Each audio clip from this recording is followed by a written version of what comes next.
Welcome, D-Roll, to an update.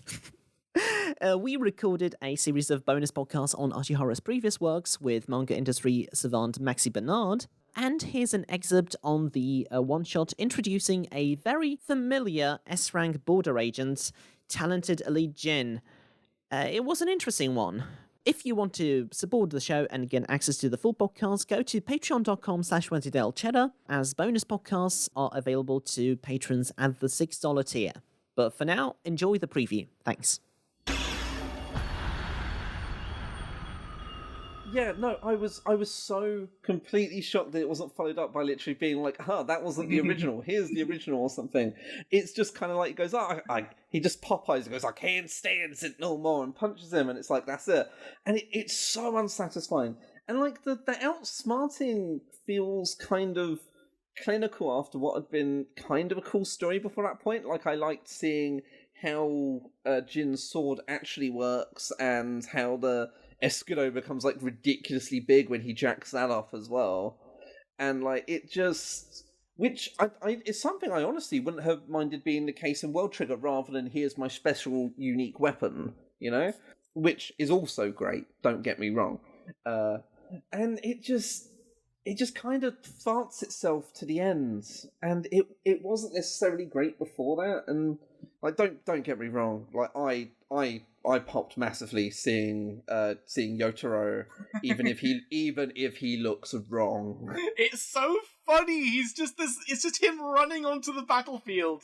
His duck face is way less consistent, and just trying to like whack at these neighbors himself. Just like, here we have child soldiers.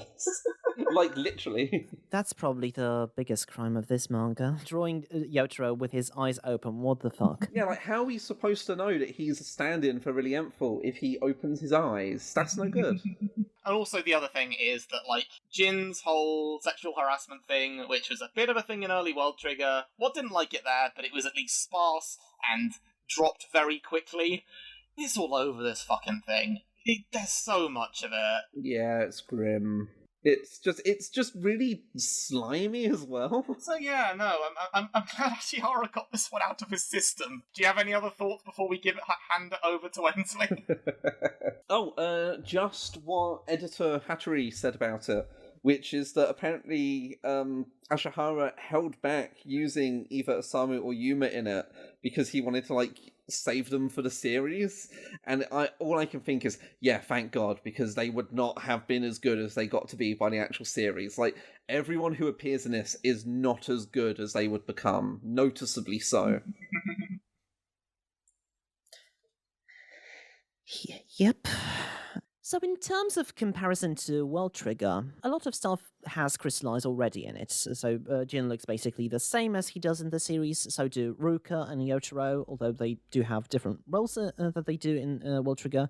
Yotaro's are, as you said, combatant, and Ruka's an operator. Escudo exists as a weapon. Fujin has a slightly different name, but is similar in purpose. There is even a Yuiga, although in a much more prominent role. Neighbors is a term, although it refers to Trine soldiers here, like how in World Trigger people think neighbors are the monsters that attack the city, not the people ordering them. So there's an HQ and local bases. So yeah, although Ashihara isn't experimenting with a rounder, I guess some would say sleeker art style, we are treading on quite familiar ground here. But that's of course how the one-shot compares to World Trigger. I'm sure you're probably wondering what I think about this one-shot standing on its own merit.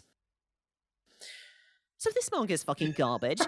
If you know who Jin is, you probably know where I'm going with this. Like, I always...